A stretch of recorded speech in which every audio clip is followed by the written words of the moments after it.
옆에 주상복합 올라가고 있는데 뭔 빅텐트예요. 여기서 뽑았는데 이게 나오면 어떻게 해요? 그걸 내려치는데.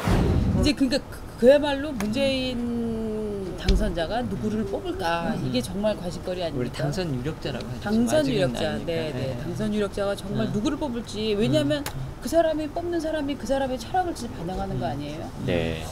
그런데 근데 우선 네. 정리할게 저희가 네. 듣기로는 내일 1차적으로 발표할 그 명단은 그렇게 많지는 않은 것 같아요. 그런 것 같아요. 일단 할 사람이 제가 봤을 때는 총리는 가능성이 좀 있는 것 같고 왜냐면 문재인 후보가 이미 자기가 염두에 두는 후보가 있다고 그렇죠. 했으니까요. 그다음에 비서실장을 비서실장. 해야 될 것 같아요. 네. 대통령 비서실장을 하고 그다음에 비서실장하고 또 더불어서 중요한 포스트 하나가 인사 담당하는 수석입니다. 그게 이제 민정이 이제 검증을 맡고 그 다음에 정무수석이 주로 인선 이런 걸 맡기 때문에 문재인 후보는 민정수석을 없애겠다는 얘기는 안 했죠? 하진 근데 않았죠. 현재 이제 민정수석이 있으니까 네. 그거를 당장 없앨 수는 없겠죠. 자기가 대통령 당선이 내일부터 대통령 신분이 되니까 뭐 없애려면 없앨 수는 있겠지만 예. 바로 그렇게 하기보다는 아마 그 직책에서 뭔가 검증은 맡게 청와대 수석 진영은 어떤 법적 근거를 가지고 법을 고쳐서 하는 건 아니죠? 그건 대통령 아마 훈령이나 뭐 이런 거에서 그런 걸 바꿀 바로 할 수 겁니다. 있는 예, 거죠. 대통령 어쨌든간 정부 직책이기 때문에 예. 법률 사항이 아닌 건 분명히 맞고요. 그거는 뭐 하면 되는데 네. 일단 하여튼 그래서 총리, 청와대 비서실장, 그 다음에 민정 또는 정무수석 뭐 이런 쪽으로 갈 가능성이 있을 것 같거든요. 그러면 가장 중요한 게 역시 총리 아니겠습니까? 그렇죠. 그러니까 총리라는 게 여러 가지 정치적 메시지를 담을 수 있기 자, 때문에 낮에 돌았던 그 기성배가- 명단보다는 네. 약간 진전된 취재를 말을 많이 바꾸면 하셨다고 하니까. 약간 진지한 네, 네. 뭐 그러나 믿을 수는 없는 네. 그런 명단들이 있습니다. 그에 앞서서 이제 5분 후면은 문재인 후보 아직까지는 네. 후보죠. 네. 이제 광화문 광장에서 아마 당선이 유력시된 상황이지만 이제 KBS 1TV에서 확실하다고 보도를 이미 하고 있기 때문에 네. 거기에 대한 이제 감사 인사를 하게 될 것 같은데. 저희 잠깐 죄송하지만 예. 저희가 그 상황에서는 그 문 후보의 직접 육성을 국민들한테 들려드리는 게 좋을 것 같아서 저희 뉴스를 잠깐 쉬고 TV조선의 라이브로 물릴 예정이니까 참고해 주시기 바랍니다. 네. 예, 말씀해 그때 이제 문 후보가 문 네. 당선 유력자가 네. 제1성을 적폐청산이라고 하느냐 네. 국민통합이라고 하느냐 네. 이 부분도 우리가 좀 새겨 드려야 될 텐데 네. 우선 명단 얘기부터 하겠습니다. 네. 이제 총리 후보로 지금 나와 있는 네. 얘기가 진영, 네. 안희정 충남지사, 네. 잠깐만요. 진영, 안희정 지사. 그다음에 김진표, 네. 그다음에 뭐 이왕 거론된 명단 다 말씀드리면 네. 이용섭, 네. 조윤재, 네. 김상조, 정동채. 김상조, 조동채. 예, 정동채 전 의원은 이제 비서실장으로도 가능하다 이렇게 돼 있고요. 그다음에 이제 말을 옮겨서 비서실장으로 거론되는 잠깐만요. 이들. 총리 먼저 얘기하고 그냥 넘어가시죠. 그럴까요? 네. 제가 지금 바르게 적었으면 진영 의원, 안희정 충남지사, 김진표 전 의원이죠. 지금 의원 아니죠. 네. 이용섭 전 의원, 조윤재 전 장관, 김상조 교수겠죠. 네. 정동채 전 한성대 교수죠. 문화부 장관 예. 이렇게 되십니까? 하나, 둘, 셋, 넷, 다섯, 여섯, 7명인가요? 네.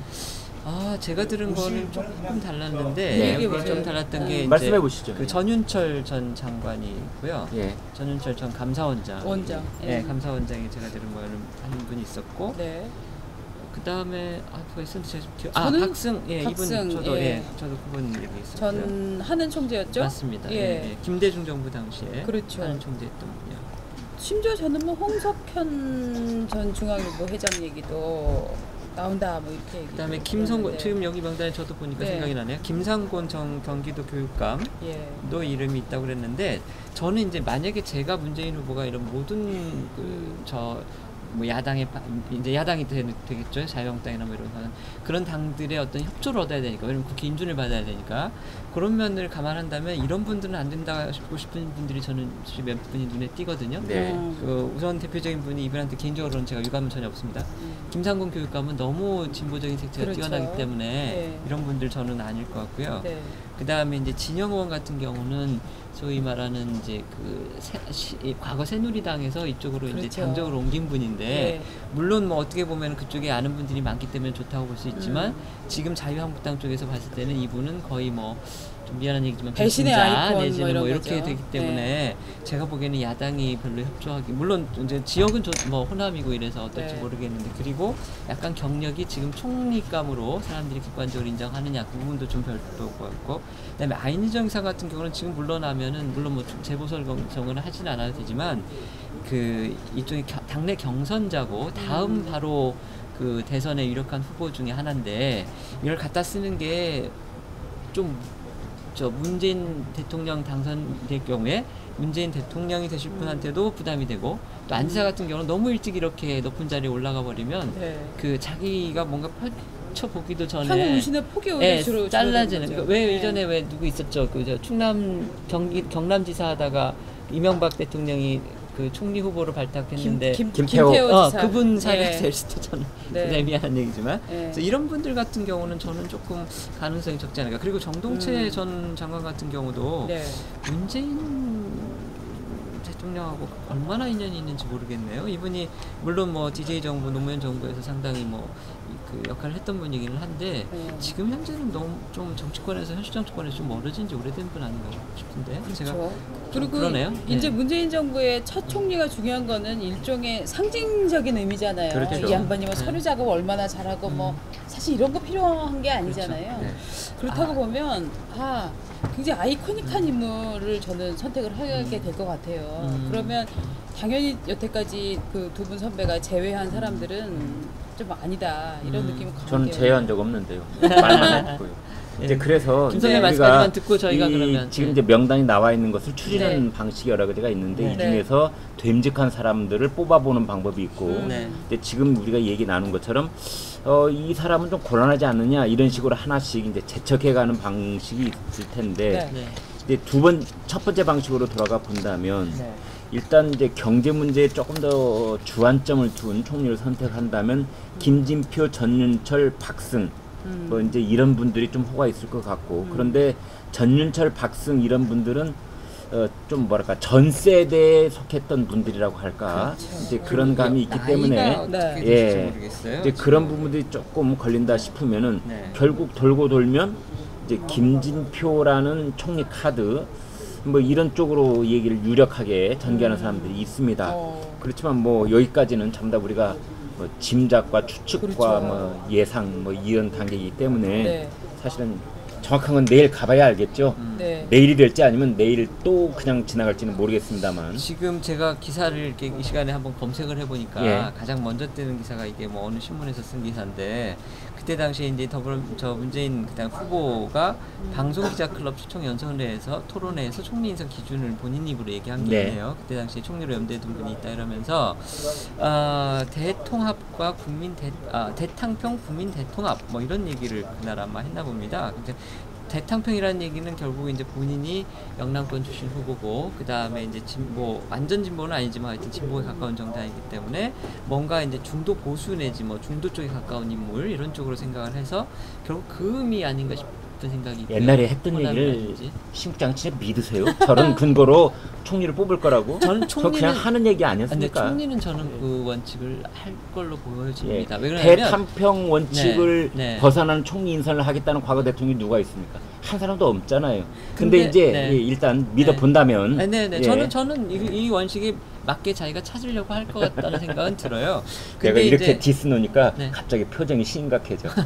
근데 과연 이제 저는 이제 문제는 또 이게 아무리 문 후보는 이게 내가 대탕평 뭐 화합으로 뽑은 후보라고 해도 네. 그 표를 국회에서 줘야 되는 야당이 인정하지 않으면 그건 또 안 되는 거잖아요. 근데 그 야당이라는 게 지금 이제 너무 저희가 선거를 기정사실화해서 얘기한지는 모르겠지만 자유한국당이 있고 그다음에 국민의당이 있고 그다음에 바른정당이 있고 정의당이 있는데 이 네 당이 소위 말하는 의견 일치를 그쪽으로 인정해 줄 수 있을 만한 이런 합의점을 찾을 수 있는 그 선도 굉장히 저는 복잡할 것 같고 자, 그러면 여기서 네. 선을 그어봅시다. 네. 지금 우리가 거론된 인물 중에 한 명이 차기 총리다. 아니다. 어느 쪽에 깜짝 카드가 있다는 겁니까? 아니면 우리가 스크린을 지금 못한 겁니까? 저는 아무리 생각해도 이 중에서 없을 것 같아요. 그러니까 그나마 좀 유력한 분은 제가 생각하기에도 김진표 전 부총리 같은 경우인데 예. 근데 김진표 부총리가 그 야당에 과거 그 야당에 있었으면서도 어떤 외교 안보나 이런 면에서는 상당히 그 보수적인 색채를 많이 드러냈던 분이거든요. 네. 그리고 어쨌든 그 경제 테크노크라 출신이기 때문에 예. 경제 쪽에도 당연히 또 괜찮고 그다음에 여당하고도 관계가 좋아요. 이분이 네. 과거에 그 당 사역 이런 거 활동 이분 정책의장도 했죠. 그때 하면서 야당과 관계가 좋았기 때문에 그런 면에서 보면은 가장 무난한 인사 같긴 한데 이분 고향은 그러면은 어디로 들어가나 이번에 경기도신가요? 아니 그런데 지금 지역 11시 경기도 3분인데 아직 나오지 문재인 않았나 당선 봅니다. 유력자는 아직 수원이죠. 네. 광화문 인사 안 합니까? 아직은 안 나왔나 봅니다. 예. 아직 안 나옵니다. 아까 11시쯤이라고 그랬으니까. 아 그렇군요. 네, 그래서 저는 지역적으로 본다면 이분이 뭐 비록 호남이 아니어도 꼭 네. 호남이어야만 대탑평탄이고 화합은 그렇네요. 아니니까요. 예. 김진표 전 총리 같은 경우가 가장 무난한 것 같긴 한데 네. 다만 이분은 이제 그렇게 되면 결국 자기 당에서 그 인사를 갖다 뽑았다. 그리고 제 식구를 뽑았다. 그리고 이분이 그 관료를 하고 그랬던 게 주요 그 경력을 다 DJ 노무현 정부에서 했기 때문에 결국은 또 그 일종의 회전문 인사 내지는 뭐 그 자기 식구 챙기기였다 이런 소리를 그런 지적을 받을 수가 있다는 점이 하나 걸리기는 합니다. 그래서 저 이제 진짜 뜬금없는 소리 하나 예, 아, 해주세요. 좋습니다, 좋습니다. 뜬금없는 거 우리 환영합니다. 네. 김종인 전 대표 어떻게 돼요? 아니 그래서 내가 아까 사실은 그러면 정말 김종인 의원 예, 얘기를 빅카드가 될 수 하려고 있겠네요. 했는데 예, 예. 근데 제가 보기에는 그거는 도저히 안 맞는 것 같아요. 저도 왜냐하면 도저히 안 될 것 같은데 그냥 네. 뜬금없이 아니, 생각해봤어요. 만 이렇게 하면 너무 그러니까 이게 너무 쇼도 너무 쇼면 제가 보기에는요. 사람들한테 공감을 못했듯이 제가 보기에는 한국 어. 정치인들이 네. 너무나 이 정치적 상상력이 갇혀 있어요. 네. 그러니까 국민들에게 감동을 주기 위해서는 네. 자기 스스로가 깜짝 놀랄 정도의 발탁 인사해야 돼요. 네. 자기가 놀라지 않으면 국민도 자기가 절대 놀라지 깜짝 놀라서 않습니다. 빨딱 예, 일어설 근데 정도의 자기가 빨딱 일어나야 인사. 돼요. 근데 그런 면에서 김정인 총리는 감동을 줄 만한 인사라고 그렇죠. 보시기 때문에 하신 그렇죠. 감동을 준다고요? 그렇죠. 아, 저는 그래요? 전혀 아닌데. 예. 저도 가령 예를 아닐 것 같아요. 들면은 저 네. 전혀 가령 예를 들면은 문재인 당선 유력자가 예를 들어서 보수 진영으로 완벽하게 분류돼 왔던 인사들 중에 하나를 뽑을 수 있는 가능성. 네. 아니면 자기를 버리고 떠난 사람을 다시 옷소매를 잡을 가능성. 네. 이런 측면이 깜짝 놀랄 만한 그런 카드가 되는 거예요. 그러려면은 차라리 안철수 후보 같은 사람을 총리를 와이나 한다든지 안철수까지 예를 들면 포함해서 그렇게 한다면은 예. 의미가 그걸 있을지 이제 안철수 모르죠. 네. 후보가 받아야 받아들일 되죠. 게 물론 그런 전제. 근데 이제 네. 김종인 그 의원이 안 되는 이유 중에 하나는 자기가 많이 놓고 자기가 안 된대. 이번에 아니 그러니까 제가 뜬금없다 생각은 했잖아요. 들었 저도 사실 네. 생각은 들었다니까. 네. 너무 망가졌어요 이번에. 맞아요. 이 양반은 이번에 맞아요. 자기가 맞아요. 대선 출마를 선언하지 말았어야 돼요. 맞아요. 그리고 끝까지 정말 나는 누가 될지는 누가 이 사람이 되는 게 정말 내가 3일 밤 3일 낮을 세워서 생각을 해보니 이 사람이 진짜 괜찮은 것 같다. 이 사람 정책이 좋다. 이 사람 비전이 좋다. 이렇게 지지를 했으면 그럼 그게 문재인 후보가 아니더라도 총리 후보로 리스트에 오를 수 있었겠지만 이번엔 본인이 하다가 진짜 모양만 망가진 거잖아요. 이런 상태에서 총리를 한다? 저는 국민들이 별로 설득을 안 당한 것 같아요. 반기문 총장은 어때요? 유엔 사무총장하고 일부 뭐, 총리로 오는 그것도, 건 별로 네. 안 맞나요? 결국? 아니요, 총리도 그렇진 할 수 않죠. 있을 그분이 텐데 직선 워낙 대통령이라는 대통령급이었기 때문에 아니 무슨 이제 대통령급입니까? 본인이 뭐 아니랍니다. 여보세요. 우리 지금 서로 디스 놓기 게임하는 거예요? 아 진짜 그런데 저는 이런 말이 떠오릅니다. 헤겔이 말했는지 마르크스가 말했는지 네. 역사상에 어떤 깜짝 놀랄 만한 인물은 우리에게 두 번을 찾아오는데 첫 번째 찾아올 때는 비극적인 모습으로 오고 두 번째는 희극적인 모습으로 온다고 그랬어요. 근데 아마 지금 우리가 거론했던 인물들은 네. 이제 문재인 대통령 시대가 열린다면 네. 두 번째 등장하는 인물이 되지 않습니까? 네. 아마 희극적인 모습으로 올 가능성이 있는데 이제 그렇다면은 일단 우리 정치권에서 좀 엄숙성을 배제를 하고 네. 예, 좀 가볍게 그 다음에 전 국민들이 같이 좀 웃을 수 있는 받아들일 수 있는 이를테면 네. 이제 문재인 당선 유력자도 당선이 되면 제일 먼저 야당 당사를 찾아가겠다고 그랬어요. 당연히 하겠죠. 그 정신에 충실하다면 저희가 왜 문재인은 안철수는 안 되고 왜 김종인은 안 될 것이냐 이런 생각이 미치는 거죠. 저희가 하나 좀 간과했던 부분이 있는데 우리 시청자들을 위해서 꼭 그 이유는 아니더라도 여성 중에도 저는 가능성이 있지는 않을까 싶은 생각도 들거든요. 그러니까 이게 그 여성 후보를 총리 후보를 내면 그러니까 우선 지역적이라든지 뭐 이런 부분에서 상당히 그런 논란이 희석이 되는 부분이 상당히 있더라고요. 그리고 어쨌든 우리나라에서 여성 총리가 지금 한 분 계셨었는데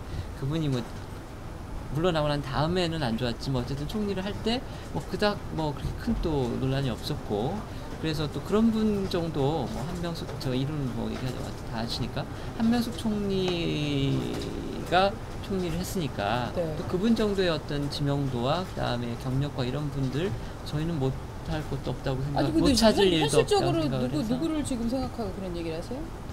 그렇게 저도 지금 생각하고 제가 했거든요. 대답을 네. 해보겠습니다. 네. 요전 방송에서도 프랑스 김영란. 사례를 얘기를 했는데 김영란도 가능하고요. 김영란 대법관님 어디 출신이죠? 그 다음에 네. 이제 영남 출신은 아닌가요? 분권형 대통령제 정신에 입각을 한다면은 네. 원내 일당의 당 대표가 총리를 하는 것이 이치에는 맞아요. 그렇다면 추미애죠. 안 되겠네요. 김영란 그럼 저는 추미애 대표를 생각을 했었는데 네. 그분이 대구고 김영란 대법관은 또 부산이시네요. 아유, 어때요? 지역적으로는 조금 이제 그게 어때요? 그래도 아무래도 첫 이제 총리라는 그렇게 가리기 시작하면은 근데 첫 총리이기 그렇게 때문에 가리기 시작하면은 네. 결국은 능력은 별로 상관없는데 네. 그런 조건들에 맞춘 사람이 될 가능성이 첫 있게 되는 총리이기 거죠. 때문에 좀 걸리고요. 그다음에 저는 당 대표가 굉장히 고집스러워. 아무튼 아니, 자기 생각을 끝까지 밀고 나간다 이 사람. 대표가 저는 바로 총리로 오는 거는 좀 안 맞다고 생각합니다.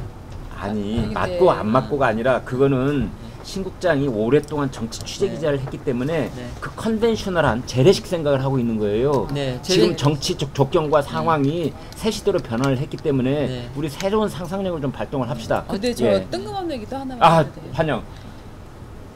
제가 대학에 다닐 때는 정말 호남 출신의 학생들이 운동권에 정말 많았거든요. 예, 그랬죠. 그리고 똑똑한 사람도 많았고. 그랬는데 그 심지어 대통령도 됐단 말이에요. 김대중 대통령도 나왔는데 이번 선거에 후보 5명 중 4명이 영남이에요. 그렇죠? 예. 지금 말한 또 뭐 추미애, 김영란 이런 분들도 다 영남권이에요. 예. 호남의 인재들은 다 어디 갔습니까? 왜 지금- 도대체 그런 정치적 도시에서 대통령 후보가 지금 하나도 안 나와요? 네. 저는 그 생각을 하다가 그 흐름이 이거는 김대중 대통령의 과오가 아닌가 그런 생각이 좀 들어요. 인물을 안 키웠다. 정말 네. 뜬금없는 얘기 하고 계시네요. 네. 정말 아니 그 마찬가지로 말이죠. 그 박근혜 대통령이 대통령을 하면서 새누리당에서 차기를 키웠는가를 생각해 보면 저는 같은 이치라고 생각을 하는데 그 최고 권력에 있는 사람들이 차기를 키우지 않는 이런 것들 혹은 그 차기를 선택할 때 자기의 헤리티지 뭐 레거시랑 상관없이 이렇게 입양하는 거를 좋아하는 이를테면 노무현 대통령도 김대중 대통령이 입양해 온 거잖아요. 자 바로 그런 점인데요. 네, 네. 가령 어떤 정부 부처가 있을 때 네. 내부 승진을 한다고 칩시다. 예. 장관 후보를 물색하기 위해서 차관들을 살펴볼 거 아니에요? 네. 국실장 살펴보겠죠. 예. 자 적당한 국실장감을 고르기 위해서는 네. 과장 또는 그 위에 뭐 네. 부장 밑에 계장 네. 살펴보지 않겠습니까? 예. 근데 어느 단계 하나가 예. 이게 딱 완전히 사라져버린 단계가 생기면은 네. 그 다음에 호남 출신 인사를 찾으려고 해도 쉽지 네. 않게 되는 거예요. 네. 군인사로 얘기를 해볼까요? 가령 군단장 3스타예요. 3스타를 이제 새로 임명을 하려면 2스타나 1스타 중에서 찾아봐야 될 거 아니에요. 네. 그 다음에 1스타를 새로 물색하기 위해서는 대령급 중에서 찾아봐야 되는 거고 네. 이렇게 해서 이제 계급이라는 게 차차차차 올라가는데 네. 어느 중간 단계에서 어느 특정 지역의 인사가 뭐 불이익을 받았든 아니면 능력 있는 사람들이 그 해에 많지 못했건 네. 뭐 어느 원인이 됐건 네. 없지 않습니까? 공백이 생기는 거예요. 자, 그 그 공백이 참 오래 간다는 더 느낌이 얘기할까요? 들어요. 아니, 네. 예. 그 저희가 그러면 총리 얘기는 뭐 더 네. 하실 말씀 있습니까? 총리 부분에 예, 대해서는 뭐 우리가 네. 잘 모르는 얘기를 오래 하려니까 좀 맞습니다. 부끄럽고 미안합니다. 이거야말로 진짜 예. 점쳐보는 거기 때문에. 그렇죠. 네. 그 다음에 역시 중요한 포스트 중에 하나가 저희가 이제 청와대 비서실장인데 청와대 비서실장 부분은 좀 그래도 얘기들이 구체적으로 나오는 것 같더라고요. 아 그래요? 네, 저 김 선배 좀 들으신 거. 제가 얘기 듣는 거는 네. 임종석, 네, 송영길 네, 이제 그 다음에 이 두 사람은 이제 비서실장 후보이면서 다른 수석 후보로도 거명이 네. 되고 있는 건데요. 네. 그 다음에 이제 전병현, 전병헌입니다. 예, 전병헌, 네. 예, 그 다음에 최재성, 네, 예. 뭐 그 다음에 이제 김현철 서울대 교수, 네, 그 다음에 이제 역시 이 얘기가 나오니까 삼철 얘기가 나오더라고요. 그렇죠. 예, 삼철은 청와대에 이렇다 할 직책으로 들어갈 것인가 네. 안 들어갈 아니다. 것인가 네. 이제 그 문제인데 그 중에서도 양정철 씨가 그렇죠. 이제 들어갈 것인가 이런 얘기가 있던데요. 삼철이 누군지는 얘기를 하셔야 될 겁니다. 일부 네. 사람들이 잘 모르더라고요. 이호철이 있고 그러니까 노무현 정부 시절에 민정수석했던 분. 네. 그다음에 양정철 전 청와대 홍보 비서관이죠. 비서관 수석은 안 했죠. 이분도 역시 노무현 정부 청와대 때. 그다음에 전해철 의원도 지금 현재 민주당 의원인데 역시 청와대에서 민정수석을 했던 분이고요. 맞죠? 신삼철이 있고 구삼철이 있잖아요. 또 구삼철도 있으니까. 제가 지금 말씀한 분은 그러면 구삼철이 되는 겁니다. 그렇습니까? 신삼철은 누군가요? 이제 자, 구삼철 얘기로 이제 집중을 해보죠. 양정철 씨가 이제 이번에 선대위 비서실 부실장이라는 공식 직함을 갖고 들어갔잖아요. 예. 그래서 지속적으로 나왔던 얘기가 문재인 후보가 당선이 된다면 아마 차기 정부에서 양정철 그 부실장에 대해서 뭔가 배려를 해줄 것이다. 이런 전망들이 많이 나오지 않았습니까? 지금 양정철 씨 얘기로 가는 거예요? 네. 구삼철 얘기를 하고 있는 부실장에서? 네. 그래서 이 양반이 그 청와대의 비서진에 어디 기용될 것인가 하는 거는 굉장히 중요한 잣대가 되는 것 같아요. 왜냐하면 어떤 면에서 노무현 중요한 정부 잣대? 시대에 어떻게 보면은 뭐 본인은 굉장히 이런 표현 싫어하겠지만 뭐 돌격대장이다, 돌격대다 이런 표현을 많이 들었잖아요. 어떻게 보면은 노무현 정부에서 잘한 부분이 있고 잘못한 부분이 있고 뭐 다양하게 있겠죠. 근데 이제 그 중에 특히 이제 갈등을 많이 빚었던 정책들이나 이런 것들 중에 하나를 양정철 그런 얘기를 할 때마다 양정철 이제 그 비서관 얘기가 계속 나왔었잖아요. 이런 인물이 또 다시 중용이 된다면 상당한 갈등을 또 일으킬 거 아니냐 뭐 이런 얘기들이 많이 나와요. 그러니까 양정철 씨는 어떻게 보면은 이제 그 문재인 당선 유력자의 심정을 가장 잘 알 수 있는 사람이고 또 그동안 우리가 알고 있었듯이 문재인 씨를 이제 가장 잘 대변하는 실력자 중에 실력자다. 이제 이런 얘기를 우리가 할 수 있는 거고요. 예를 들면서 단적인 예가 조응천 씨를 영입을 할 때 그때 양정철 씨가 조응철 씨가 하는 생선집에 가서 10번 이상을 만나서 정지 작업을 한 다음에 그 다음에 문재인 씨가 와서 둘이 사진 찍고 악수하고 그래서 영입이 됐다. 이제 그 사례 하나만 보더라도 양정철 씨가 문재인 캠프에서 가지고 있는 위치가 이제 극단적으로 드러나는 것이다. 그런데 양정철 씨는 이제 대외적인 이미지가 그렇게 썩 여러 사람이 수용 가능한 영역이 있지 못해요. 그렇다면은 그 대안으로서 임종석 씨가 이번에 그 문재인 후보 비서실장을 했단 말이에요. 그렇다면은 임종석 씨는 양정철 씨가 가지고 있는 핸디캡이 없기 때문에 청와대 비서실장까지 그냥 그대로 순항을 할 수 있는 카드가 아니냐 뭐 이런 얘기도 나오고 있는데 임종석 씨는 또 운동권 출신이잖아요. 그렇죠. 근데 이런 색깔을 좀 문재인 후보가 벗어버리고 싶다면 이 카드도 역시 거론만 됐지 만지작거리다 끝날 수도 있다 이런 생각이 듭니다. 근데 저는 지금 두 분이 얘기하신 사람들이 별로 그렇게 근접해 보이지 않는데요. 비서실장에는 왜 그러냐면 그러니까 비서실장이 물론 이제 뭐 그 문재인 대통령이 만약에 될 경우에 비서실장의 컨셉으로서 어떻게 갈지가 중요할 것 같아요. 그러니까 과거의 비서실장, 특히 이제 박근혜 전 대통령의 비서실장 같은 경우는 그 완전히 이제 그 원로 뭐 이렇게 해가지고서 물론 국정 또 어떤 면에서 그분들이 국정 경험도 있고 뭐 그렇기 때문에 경륜 위주로 그렇게 이제 원로급 인사를 갔었는데 그러다 보니까 이분들이 박 대통령이 가지지 못한 분들한테 커버도 해주면서 또 동시에 또 너무나 힘을 많이 쓰는 이런 패단도 있었단 말이에요. 그럼 그런 비서실장을 우리가 갖고 있기 때문에 이번에 그럼 또 비서실장을 하지는 않을 것 같아요. 또 그렇다고 해도 또 지금 현재 우리나라에서 어쨌든 대통령 중심제이기 때문에 청와대 비서실장이 갖는 고유의 권한과 역할이 또 중요하고 그런 부분이 아직은 살아있기 때문에 조금 그분들급에는 못 미치지만 어느 정도의 또 무게는 있는 사람을 할 가능성도 있고 아니면 실장이 생각하는 인물은 누구예요? 아니 그래서 완전히 실명을 좀 들어보세요. 아니 개념을 먼저 설명을 드리고 완전히 개념을 바꿔서 개념 이제 청와대 비서실장을 완전히 개념 자체를 바꿔버리겠다. 그러니까 완전히 미국처럼 장관들을 그러니까 이제 수석의 힘을 완전히 빼고 장관들을 사실상 자기 비서로 쓰면서 수석들은 완전히 단순히 수석 이름도 없애고 그럼 비서관들은 연락 개념으로만 쓰겠다. 만약 이런 식으로 비서실장의 개념을 간다면 저는 가령 이분한테는 미안하지만 임종석 씨나 이런 분들도 비서실장으로는 그 가능성이 없다고 보지 않는데 양정철 씨도 마찬가지고 그렇지 않고 지금 우리가 생각해온 기존의 그 비서실장에서 조금의 거품을 뺀다든지 뭐 무게만 조금 낮춘다든지 그렇다고 그러면 또 물론 경력도 좀 갖춰야 되고 네. 그 지금까지의 어떤 그 비서실장 역할처럼 정부에 대해서 대통령의 사실상 어떤 역할을 갖다가 필요할 경우에는 좀 대신해주는 네. 그렇다고 보면 이분들보다는 국회의원으로 친다면 적어도 3선 이상이고 연령대로 그다음에 전문직인 관료에서 장관급은 지냈다거나 아니면 나이도 50대 중반 이상이고 이런 쪽에서 고를 가능성이 있다. 그래서 저는 아까 나온 이름들 중에서는 지금 이름이 안 나왔는데 괜찮습니다. 뭐 우윤군 전 국회 사무총장. 네. 참고로 이거는 저희 네, 저희 회의 편집국 중입니다. 회의를 알리는 중입니다. 우윤군 전 국회 사무총장 같은 분도 가능성이 전혀 없지 않아 보이고요. 전병헌 전 의원 같은 경우도 뭐 가능성이 좀 있어 보이고 네. 반면에 저는 아까 그 삼철은 일단 성영길 총괄본부장 어때요? 그거는 문제가 뭐냐면요. 예. 지금 국회의원 임기가 3년 가까이 남았기 때문에 현역 국회의원 배지를 빼고 가기는 본인들이 좀 싫을 것 같아요. 그리고 그렇게 그게 되면 좋다 그러더라고요. 재보궐선거를 그게 좋대요. 배지. 당연하죠. 네. 그리고 또 재보궐선거를 관례가 해야 되잖아요. 현역 의원을 비실장으로 네. 영입한 경우가 없어요. 있어요. 아, 있습니까? 있어요? 이전에 저기 저 지금 비서장 하던 분 누구죠?